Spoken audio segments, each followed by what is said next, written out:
Yeah. Right. So, what we are going to discuss today about what exactly business analyst is all about, in what way, being a business analyst, we are relating to capital markets and how and why learning capital market domain is important. Okay. These are the two basic things I'm going to discuss today. Because role of a business analyst, business analysts are the people who act as a intermediary between business and technical communities, trying to understand the business situation followed by the problem, followed by this, whatever the required solution to be given. This is what something as a business analyst we do in any organization. You know that.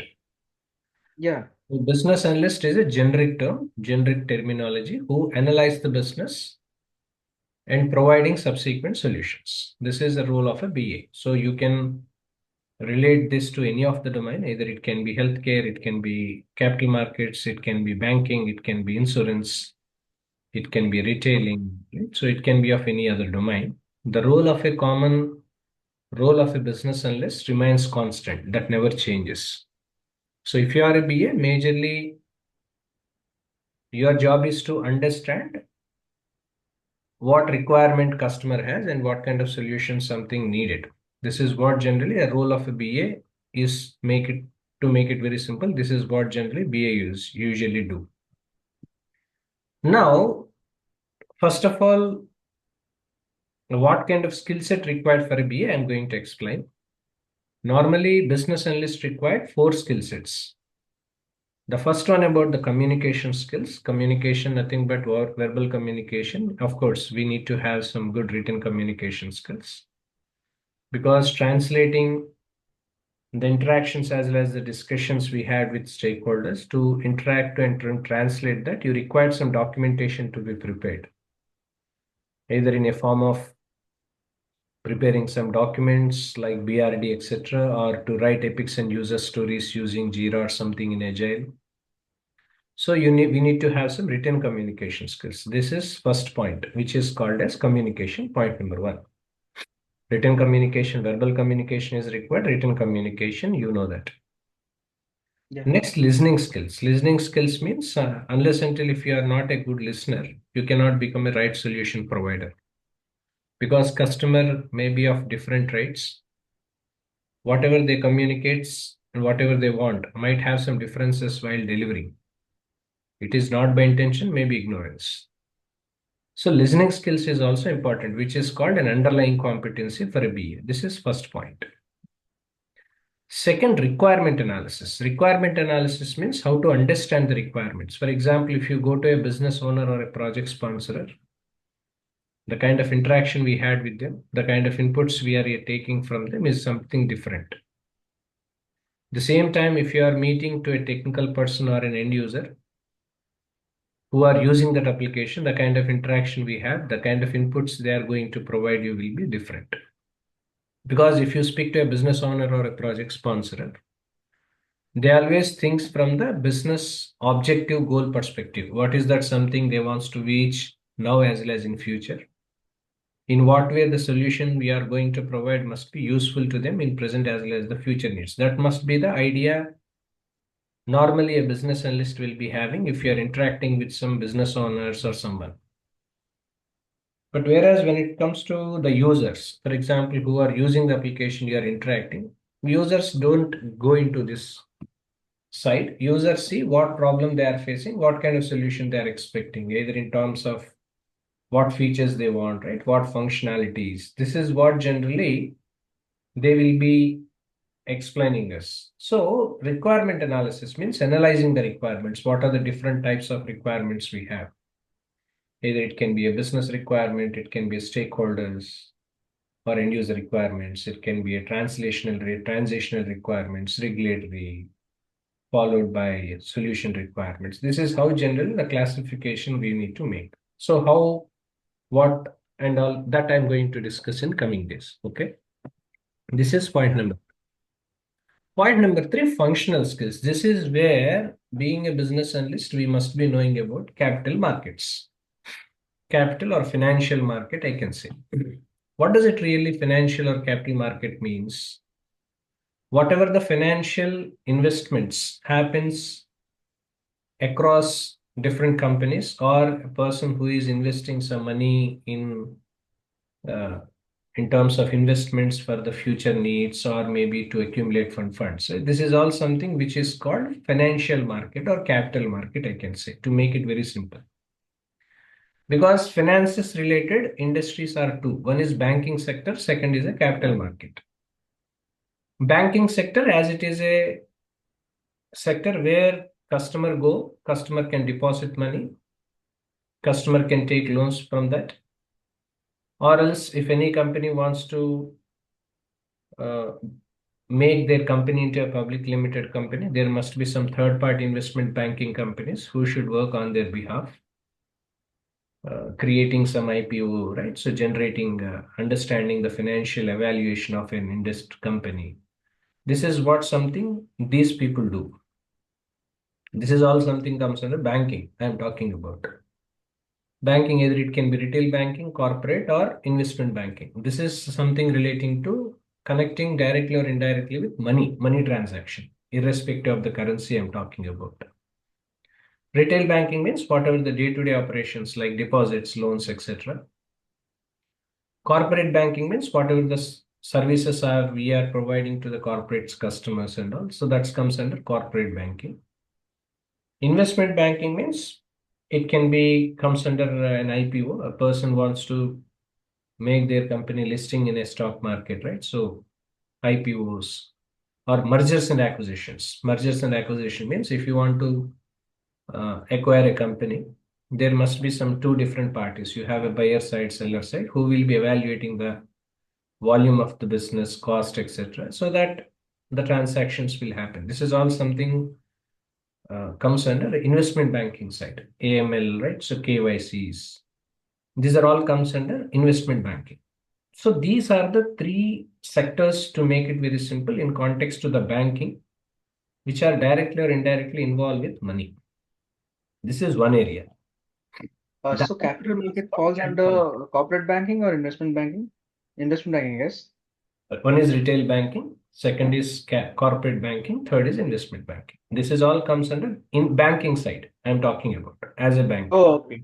Okay. Banking domain. When you're talking about banking domain, I'm talking about not capital market. Again, I'm repeating. When you're talking about banking domain have three different types. One is Okay. retail banking. Retail banking means retail banking majorly deals with deposits, loans of the customers who has taken in from the bank. This is all comes under retail banking side. Second is corporate banking. Corporate banking means whatever the services bank is providing for the corporates, either in terms of providing some securities to them or some letter of credits. Everything comes under corporate banking side. This is second point. Third, about investment banking. Investment banking means, again, I'm repeating an example to you. For example, XYZ is a company, is there in the manufacturing industry for a long time. Do remember, I'm not talking about capital markets, I'm talking about banking domain first. Then I'll come to capital markets. So, because this is something relating to finances, money circulation, right? That's the reason why I'm giving this example first. So investment banking means, let's say XYZ is a company who are into manufacturing of some machine, some products they manufacture, which for a very long time they are doing this. They have a goodwill. They have a legacy of about 25, 30 years in the market. For example, I'm just giving an example to you. So they have very good market in context to the goodwill. They have very good goodwill in the market. So where they are doing business for a very long time. Now, company has taken a decision to expand their business to the next level, wherein by improving their manufacturing capacity, at the same time reaching to national as well as international customers, right? So they wants to expand their business. So for that, what is required? Any business required some funds.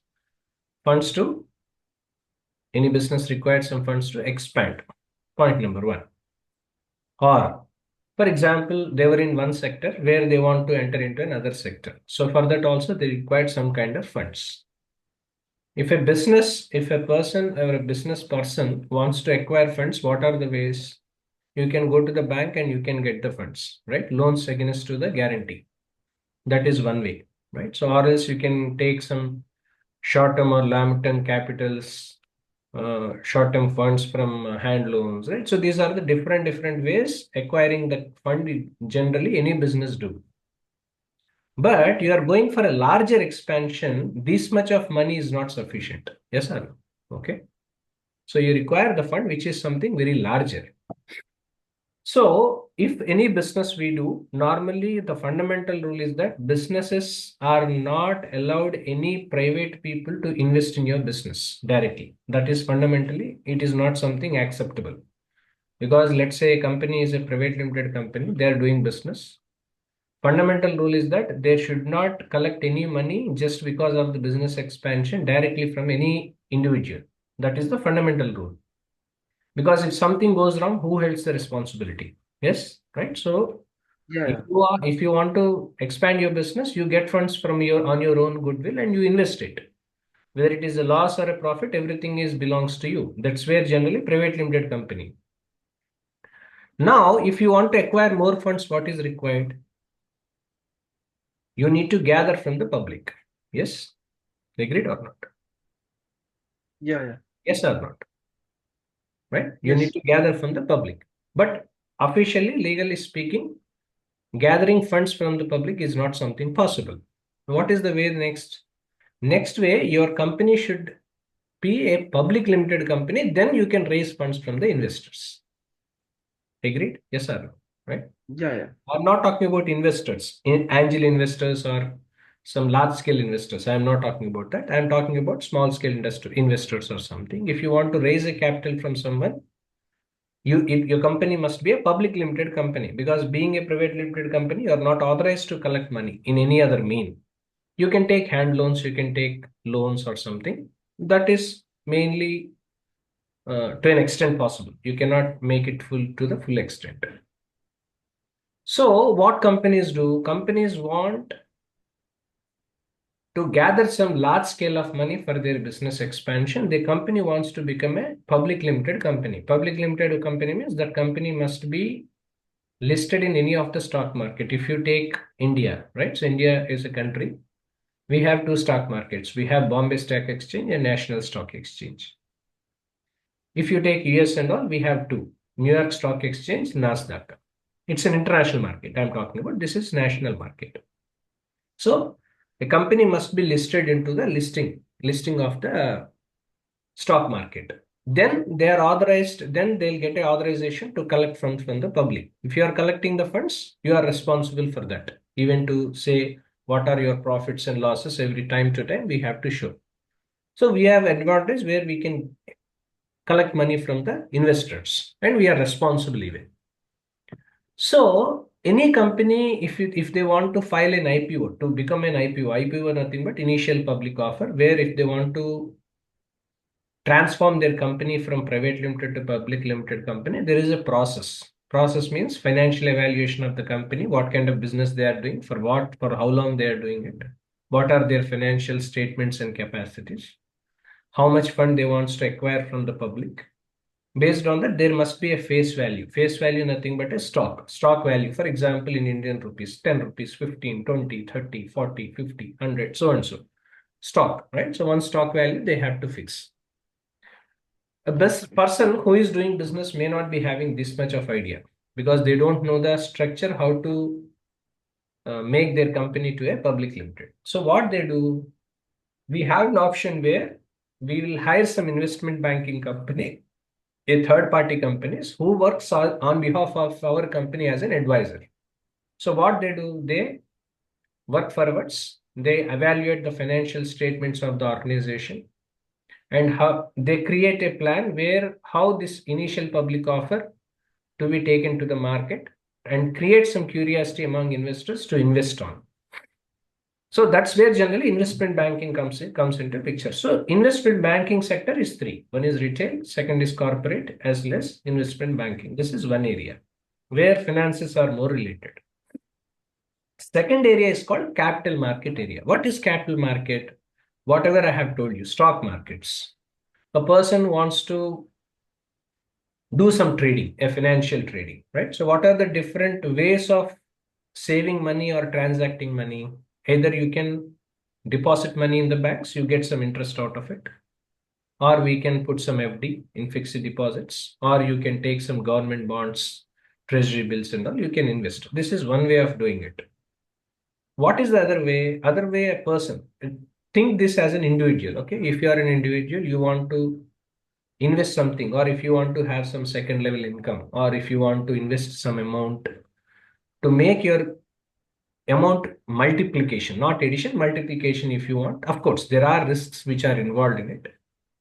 What is the thing people can do? People have two options. Whether these people can invest on the stock market, or these people can buy mutual funds. Okay. So mutual funds, stock markets, debentures, and treasury bills, government bonds, primary, secondary market. Of course, this can be classified. This is what generally we call it as capital market. Do you understand this? Clear? Yes, sir. Yeah. Right. So this is what there are a lot many things I'll be explaining one by one in coming days. Okay. This is what we call it as capital market. Capital market means where being an investor, for example, as an individual, if you want to invest some X amount of money, you can invest. This is risk is involved in it. So you need to have some fundamental and technical analysis you have to make and make your wise amount to be invested wisely. So whether profits and losses end of the day, that is end of the day, your prerogative. This is what generally capital markets is. So capital market or nothing but we can call it a stock market. Every country will have, right? So because if any country you see their financial position in the financial market, they have large scale companies, public limited companies will be there who do lot of business, right? So they do business, national, international business in crores and millions and all that, right? So they do the transactions. So they acquire funds from the public, they invest in some other businesses, businesses will get improved. So if there is any profits, that profits automatically will be taken by the whoever is the stakeholder. If I am having one stock, for example, if I bought it for 15 rupees, my share value may go up to 300 also in future, or it may come down to 10 rupees. This depends on the different analysis which is there in the stock market, which is not something relating to us. Let's not discuss about that. So this is what generally capital markets are. Now, next question. You can ask me, Raj, why should I learn capital market domain? In what way being a business analyst it is related? I'll give you a scenario. Okay. There is some financial services company, may not be a bank, a third party financial services company. These Okay. people are providing some portfolio management services to their customers, right? Portfolio management. Portfolio management means a person wants to invest some money for his future needs, maybe for his children education, or maybe for their marriage, etc., or else maybe for retirements and all. One of the way to accumulate corpus is to invest some money. Either it can be on monthly basis, which is called SIP, systematic investment planning, through money systematically every month, some X amount of money, or a bulk amounts they can invest. But what individual investor is having? Investor is having a hard-earned money. Where to invest, how this money should be grown, multiplication of money. Individual investor is not having that expertise because their area of interest and their area of expertise is different. So what you require some kind of financial advising companies who will suggest you, who will guide you to invest in the stock market so that your money will be multiplied. Of course, there is no guarantee in the capital market, 100%. There is a risk is involved, but you require some kind of advices because risk is involved automatically. You know that. You know that. Yeah. So, for example, there is some financial services company. They are into portfolio. Portfolio means they are building a portfolio to you. For example, you are an individual. You got married, right? So you have children. Your age is so and so. You are in the late 20s, for example. Okay. Now you have a plan. You are doing some job, right? So your wife is doing some job. I'm just giving an example, Anshuman. Okay. Don't. Yeah. For example, you got married, so you have children. Now your wife is working. Hello. You guys wants Yeah. to accumulate some money for your future investments. maybe for the example, as I told you, for study, children education, retirement benefits, etc. There is a financial planning is needed, required. So what you do, this financial advisory companies will support you, right? So where to, how much money you can save every month, how much money you can invest every month, right? So where to invest, because it's not advisable to invest on everything, right? So because that's the reason why some investment will be in bonds, some investment will be in FDs, some investment will be on gold, some investment will be on stock market, some investment will be of mutual funds. That's how generally diversified fund, so that risk can be managed. Agreed Yeah. on it. It's a simple economics. That is, there is nothing more behind to think more over that. For example, you have 1,000 rupees. You want to save some 1,000 rupees. What is that something you do? 100 rupees you put in your account, SB account. To 500 rupees you put it in FD, right? Which is a fixed amount. Somewhere around 400 rupees. 200 you will invest on the stock market. Remaining 200 you put it on mutual funds. So if some market is not is something shattered, the other market, the other money will be saved to you, right? That's how generally being an individual we think. So that calculation based on the future needs, how this money to be invested wisely, even a little money in long run, how this can be invested and how this corpus can be accumulated, so that at least maybe you may not be reaching all 100% of your financial goals. To an extent possible, this financial consulting companies or advisory companies will do. So this what we call it as portfolio management, means they are building your portfolio according to your needs in future. For that, for example, they require some kind of software. Of course, now and then we have a lot of software, but as an example I'm giving, they want some kind of portfolio management software. Or they have an existing portfolio management software. They're expanding their business aggressively in coming future, so that they want to expand their application to the next level. So for that, what they did, they want some kind of IT company who can develop a software for that. Understood? Yes or no?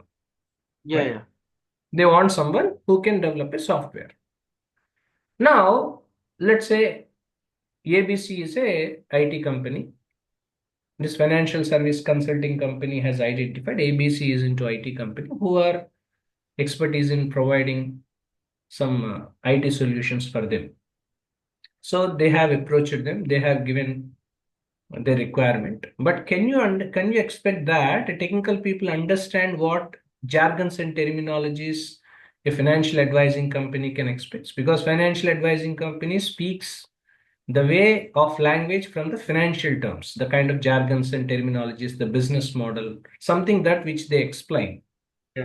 Technical people may or may not understand this 100%. Do you agree? Yes or no? Yeah. Yeah. Sure. For sure. So, what you want some intermediary in between who understand the requirements or the pain points of the customer, guiding some, providing some kind of business solutions accordingly. This is where generally the role of a business analyst comes into picture. Is it clear to Okay. you? No? Understood? Yeah. Yeah. Yeah. Right? So, if you are a business analyst, what you do, you are working for an IT company or maybe somewhere. So, you have a customer who is from financial advisory company where they want in a portfolio management application as an example, or they have an existing portfolio management application which they want to expand this to the next level. What they want some kind of expertise professional who can understand the requirements well. Subsequently, that individual or a group of people to provide some kind of solutions for them. That's where generally you require a business analyst. So what business analyst is required here from the functional point of view? First of all, you should understand how a capital market industry works. Point number one. Point number two, how the financial services companies functions. Because any financial services company, how big and how small the company, functioning of the business remains same. For example, you take any bank, either it can be a bank which is a small one or a larger one. The basic responsibilities, basic business functionalities of a bank remains same, right? Volume of business, volume of money may be different. Customers who they have might be different, but the functionalities are same, एक ही रहता है, right? So you don't see any difference in that. Majorly, that remains the same. What are the other additional services they are providing? वो अलग बात है. That's a different thing altogether. So What we want here, the customer wants some kind of person who should understand their business well. So they should understand what are the pain points they were facing now. Subsequently, someone should provide some kind of business solutions to them. This is where generally they require a business analyst who should understand these needs and providing solutions. That is where generally, if being a business analyst, you must be having a detailed understanding over capital markets. So you must be knowing about the stock market, you must be knowing about money market, you must be knowing about mutual funds market, you must be knowing about securities, you must be knowing about debentures. So all these terminologies and what are these products and why are these products and how this product works and how industry works or a house sector, a stock market sector, how functions. Because again, I'm repeating the same and again. Capital market functioning, irrespective of the country, uh, the procedure is same, right? Either it can be a BSE, it can be an NSE, or it can be National New York Stock Exchange, or it can be Nasdaq, right? So any stock market No. functioning same. For example, here money currency is happening in Indian rupee. There it may be happening through US dollar, right? So that's only the difference. But end of volume may be the difference. But the functionality of stock market, how it functions and all everything remains constant. So again, in the capital market industry, a stock market industry have a lot of things. You have portfolio management, you have asset management, you have stocks, right? So what is meant by stock? Some people say shares, some people say stocks. What does it really differs? How is it differs? And at the same time, you must be knowing about mutual fund market, right? So what is mutual fund market? How it functions? So knowing about the processes, I'm talking about, underline this point again, business, knowing about the business process, how the business functions should be known to the business analyst well in advance so that they will be understood the kind of pain points which are in that, providing subsequent solutions to the customer. This is where generally the role of a BA is required when you're trying to understand capital market domain. Clear? Understood? Yeah, I got it. This is where generally functional skills are needed. After functional skills, of course, as I told you, technical skills, knowing about the technology, what are different models we have, like something like SDLC model, or knowing about some agile process, Scrum, and what are the different tools are we using in it, right? So this is all something technology. So there is no barrier for a technology. So I don't say that being a business analyst, you will be doing some coding or testing something of that sort, but understanding the jargons and terminologies, how industry is transforming, that knowledge is required. And this is a continuous learning. This is not something happens through learning on 1 or day or two, right? So you know that wisely. So Yeah. it's a continuous learning. Adopting some technology, being a business analyst or someone learning is a continuous process. This is not something uh, happens only by just learning for a few days or so. This is a continuous thing because nowadays we are working on cloud environments. You must be knowing about how cloud environment, why cloud environment. Earlier we used to have on-premise services. Now we are cloud. Tomorrow something may come. So this is a continuous way of learning. And as far as technical skills, being a business analyst, you need to adopt and inculcate for you. So these are the skill sets. If you want to become a business analyst, first communication skills are needed. Second, you need to have some requirement analysis skills. Followed by this, you must be having some functional knowledge from the context of capital markets domain, which I have given an example. That's what something which we are going to discuss from the next session onwards. And having some knowledge over the technical skills. This is what something as a BA you must be good with. This is what something we are learning, and we are focusing more on the capital market side to have a practical understanding because BA is also scenario based learning, which you need to be understood with. So for that, I'll give you some case study wherein you need to work on some case study. Assignments will be given. Anyway, our classes are alternate days. Some assignments will be given in future one by one. So that you need to work on the assignments, show me, so that I'll make some corrections out of it. So that's how you will be learning BA from the practical side by combining. I'm talking about because anyway you're learning capital markets to have some practical knowledge and exposure, scenario based learning. Case studies will be given wherein you need to work upon, right? So writing some BRDs, right? So preparing some functional requirements document, use cases, test cases, writing some epics and user stories, creating some UML diagrams. This is what something you will be learning. Okay. Understood? Clear? Yeah, I'm pretty clear about